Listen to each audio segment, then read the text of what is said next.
Dear students, today we are going to start a new series of videos on vocabulary building. So what's vocabulary building? Vocabulary building का मतलब क्या है कि build upon your knowledge of words. So ज़्यादा words सीखना किसी भी language के नए नए interesting words which sound impressive जो सुनने में भी बड़े अच्छे लगें और आपकी language को और ज़्यादा effective बनाएं. And particularly if you are preparing for IELTS exam, this is going to be a very important video for you. So let's begin.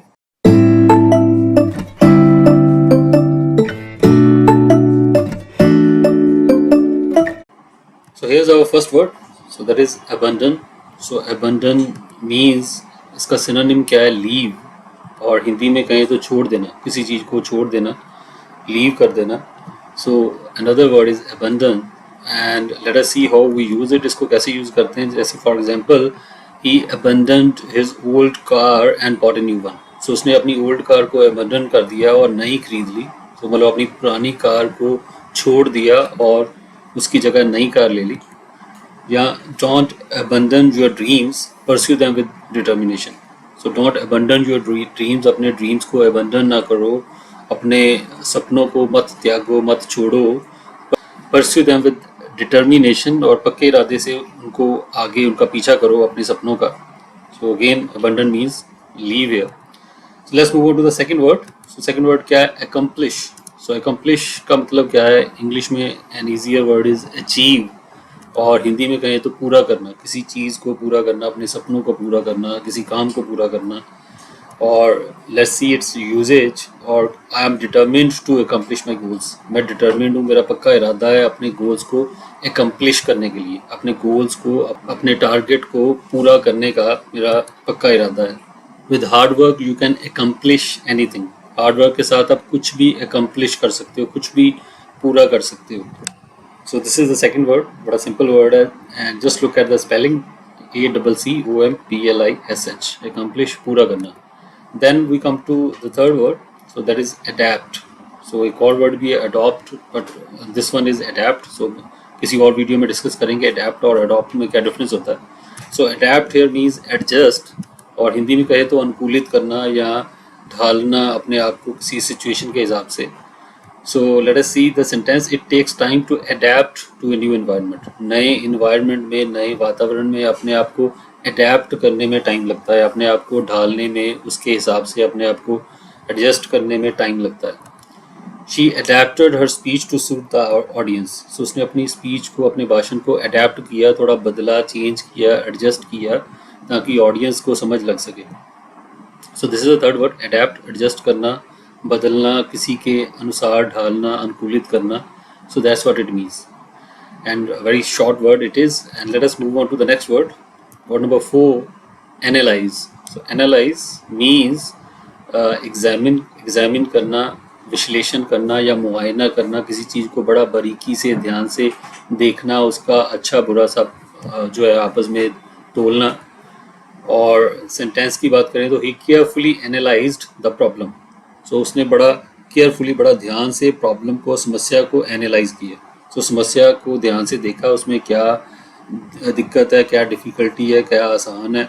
So analyse मतलब कि सारे उसके जो कौन है उनको देखना, अच्छा बुरा, इजी डिफ़िकल्ट, सो पूरी तरह से मुआयना करना. And then that detective analysed the evidence to solve the crime. So detective ने, जासूस ने एविडेंस को, सबूतों को एनालाइज किया क्राइम को सॉल्व करने के लिए. सो एनालाइज मीन्स चेक करना, मुआयना करना, सारी चीज़ों को देखना, विश्लेषण करना. So that's another word.